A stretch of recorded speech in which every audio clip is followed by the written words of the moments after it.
KMP Mandki toll पर जल और भूमि युद्ध अनिश्चितकालीन आंदोलन 14वें दिन भी जारी रहा। बहादुरगढ़ से पत्रकार प्रवीण चोपड़ा की रिपोर्ट। केएमपी मांडकी टोल पर जल और भूमि युद्ध अनिश्चितकालीन आंदोलन 14वें दिन भी जारी रहा। भारत भूमि बचाओ संघर्ष समिति अध्यक्ष व राष्ट्रीय किसान नेता रमेश दलाल के नेतृत्व में हजारों किसानों के साथ आंदोलन चलाया जा रहा है। आंदोलनरत किसानों ने कहा कि जब तक किसानों की मांगें पूरी नहीं होगी तब तक अनिश्चितकालीन धरना यूं ही जारी रहेगा। हरियाणा में हाईकोर्ट बने, यह भी महत्वपूर्ण मुद्दा है। जब हरियाणा पंजाब अलग हो गए, सबके अपने हाईकोर्ट अलग है। हिमाचल बहुत छोटा सा प्रदेश है, उसका भी अलग से हाईकोर्ट बना हुआ है।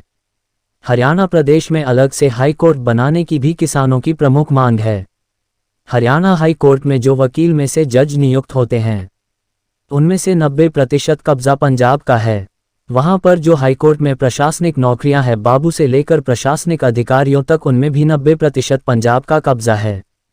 सरकार द्वारा हरियाणा प्रदेश के साथ भेदभाव और सोतेलापन किया जा रहा है। किसान नेता रमेश दलाल ने कहा कि जब हरियाणा और पंजाब अलग अलग बंटवारा हो ही गया है तो वहां पर नियम बने कि 50% जज हरियाणा, 50% जज पंजाब के होंगे। उन्होंने कहा कि हरियाणा में हाईकोर्ट बनना चाहिए और केंद्र सरकार को चंडीगढ़ में उसकी जमीन देनी चाहिए।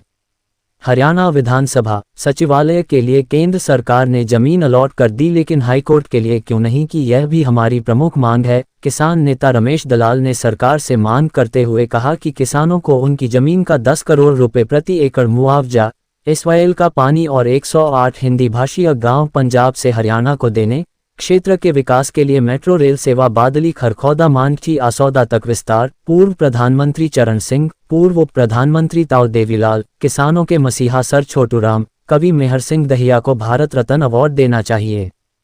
केंद्र सरकार हाईकोर्ट के लिए हरियाणा को जमीन जल्द से जल्द अलॉट करके हाईकोर्ट बनाए। राष्ट्रीय किसान नेता रमेश दलाल ने कहा कि पहली बार सरकार कटघरे में है क्योंकि वह कानून का उल्लंघन करके किसानों के साथ अन्याय किया है। उन्होंने कहा कि सरकार को आगे आकर किसानों से बात करनी चाहिए, लेकिन अभी तक किसानों की कोई सुध नहीं ली जा रही है, जो सरासर अन्याय व गलत है। जी सर, हम पिछले 14 दिन से यहाँ पर टोल टैक्स पे धरनारत हैं और जब तक हमारी मांगे मंजूर नहीं होंगी तब तक ये आंदोलन जारी रहेगा। हमारी प्रमुख मांग है कि जमीन अधिग्रहण का रेट जो ऑर्बिटल में गई है वो 10 करोड़ रुपए प्रति एकड़, एसवाईएल का पानी मिले, 108 हिंदी भाषी गांव पंजाब से मिले और इसके अतिरिक्त भारत रत्न का अवार्ड हमारे किसान नेता चौधरी चरण सिंह, ताऊ देवीलाल, सर छोटूराम और राष्ट्रीय कवि जाट मेहर सिंह को मिले और इसके अतिरिक्त जो मेट्रो रेल है उसका विस्तार बादली आसौदा मांडोटी और खरखौदा तक हो। इन बातों के अतिरिक्त एक बहुत महत्वपूर्ण मुद्दा है, वो है हरियाणा हाईकोर्ट का।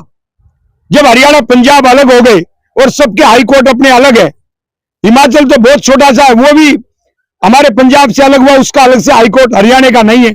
और हरियाणा हाईकोर्ट में जो जज नियुक्त होते हैं वकीलों में से, उसमें 90% कब्जा पंजाब का है। जो वहां पर एडमिनिस्ट्रेटिव नौकरियां हैं, चाहे बाबू से लेके जो प्रशासनिक अधिकारी हाईकोर्ट में काम करते हैं, वो 90% पंजाब के हैं। तो हरियाणा के साथ इतना बड़ा भेदभाव क्यों? जब हरियाणा पंजाब का बंटवारा हो गया तो या तो वहां पर नियम बने कि आधे जज हरियाणा के होगा, आधा स्टाफ हरियाणा का होगा, नहीं तो हमारा अलग से हरियाणा का हाई कोर्ट बनना चाहिए। केंद्र सरकार को चंडीगढ़ में उसकी जमीन देनी चाहिए, क्योंकि अभी हरियाणा विधानसभा के लिए सचिवालय के लिए चंडीगढ़ में केंद्र सरकार ने जमीन हमें अलॉट कर दी, तो हाई कोर्ट के लिए क्यों नहीं की? यह भी हमारी प्रमुख मांग है।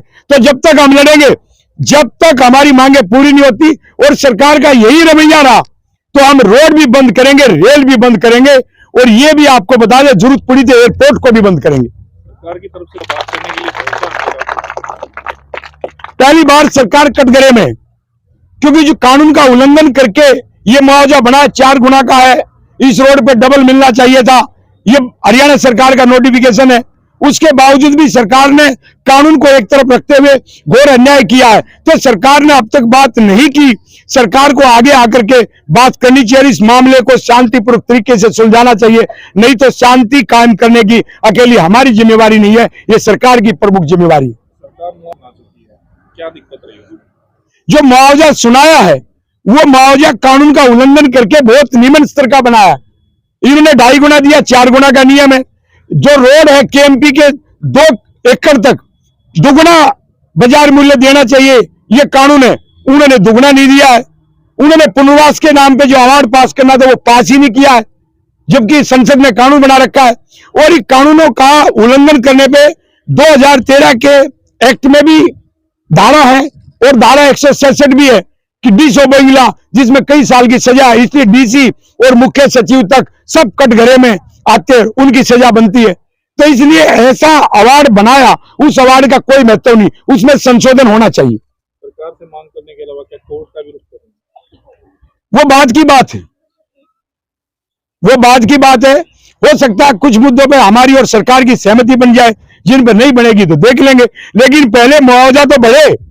सारी बात हम कोर्ट पे थोड़ी छोड़ना चाहेंगे, पहले यहां हमारा हक यहां रखें, उसके बाद कुछ मामलों के लिए हम विचार करेंगे, लेकिन आज के दिन हमारा कोई विचार नहीं।